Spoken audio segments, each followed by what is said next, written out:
Kaibigan, pag-usapan natin yung collagen. Usong-uso to. Merong collagen sa pagkain, merong collagen sa tableta. Tignan natin yung medical evidence kung enough na ba, sapat na ba, iinom na ba, o hindi pa. Sa ngayon, tinignan ko maigi. Ano muna yung collagen? Okay? Ang collagen, nasa katawan natin to, isang protein to, merong mga amino acids, iba-iba. Nasa katawan natin to, nasa mata, nasa buto, nasa ligaments, yan, cartilage, sa buto, pati sa muscle. Okay? Tapos, pag mas bata tayo, marami pa tayong collagen. Pero pag tumatanda, nagsasag na yung skin. Ayan, nagsasag yung skin. Ito po yung collagen, tulad na sinabi ko, meron din sa kuko, sa buhok, sa skin. Okay? Tingnan natin muna yung pag-aaral. Okay? Kasi hindi naman pwede sabihin natin maganda, nakakabata na, haba ng buhay. Hindi pa sure eh.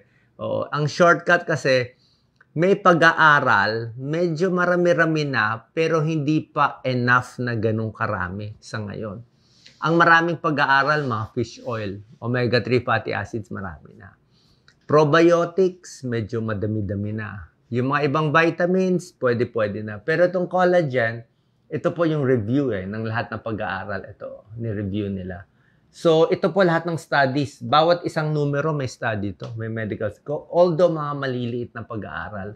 So, nung inaral, ito lahat ng studies sa collagen, sa balat, may konting tulong, pero maliliit yung mga studies na human studies. Sa buto, lumiliit na muscle, wound healing, para sa ipin, para sa GERD, pwede, para sa osteoarthritis at rheumatoid arthritis. Ito yung mga nakikita nilang pinag-aralan na posibleng may benefit. Pero may disadvantage din. Merong allergy, meron din chance makapasa ng sakit.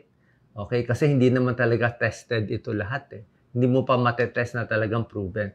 So, ayon dito sa review ng clinical study sa collagen, nakita nila, merong mga benefits sa balat, elasticity, osteoarthritis, rheumatoid arthritis. Kaya lang merong mga potential side effects din. 5 klase ng collagen sa katawan natin. Okay? So, ang isang mas safe, pwede sa pagkain. Di ba? Yung pagkain mayaman sa collagen, imbis na inom tayo ng supplement, depende. Yung pagkain mayaman sa collagen, itong mga bulalo, matataba medyo mamantika Itong mga litid, di ba? Yung nanay ko na nabubuhay, lagi kumakain ng litid di ba? So, mga bulalo, favorite natin, sa beef, sa collagen. Meron din sa chicken feet, maraming collagen, di ba? Kung maganda luto mo, si Doc Lisa, lagi na. Sa isda, meron din siya, may collagen din. Tapos, para gumawa ng collagen, ito, maraming klase ng kinocombine na amino acids. Ito kailangan ng katawan natin. May proline, glycine, may vitamin C, may zinc, may copper. So, sari-saring pagkain, basically healthy diet pa rin kasama yung itlog, pwede rin kasama yung mga isda.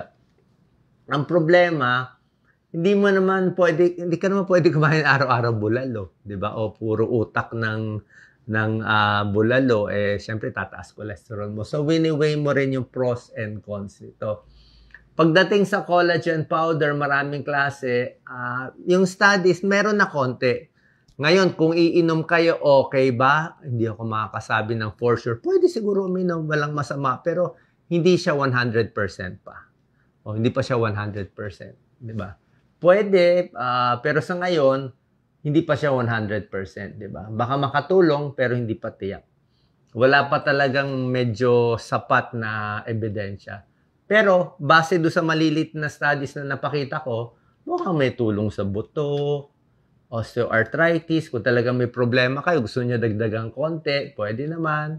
Skin elasticity, pero wag niyo expect na babata talaga. 'Di ba? Hindi naman gano'n. Siyempre, marami yun talagang healthy diet, hindi magpapaaraw, hindi mainit ulo. Hair and nails, pwede may tulong. Increase muscle na. Pero mga malilit na study kasi Ito, maliliit mga 20 people, 30 people, maliliit. So, hindi pa tayo sure. Tsaka minsan yung mga pag-aaral, tinignan ko yung sinabi ng Harvard Health. Harvard Health, yung mga ibang mga malalaking mga established na nagre-review, hindi po ganun pa kalaki. Sa puso, pwede makatulong, pero maliliit pa yan. Puro small study. may risk din siya. Okay? Pag buntis, breastfeeding, usually hindi po pwede. Tapos wala ring guarantee. Ang FDA hindi naman niya gagaranti na okay o effective. Sabi lang, may ganitong supplement, pumasa lang sa test.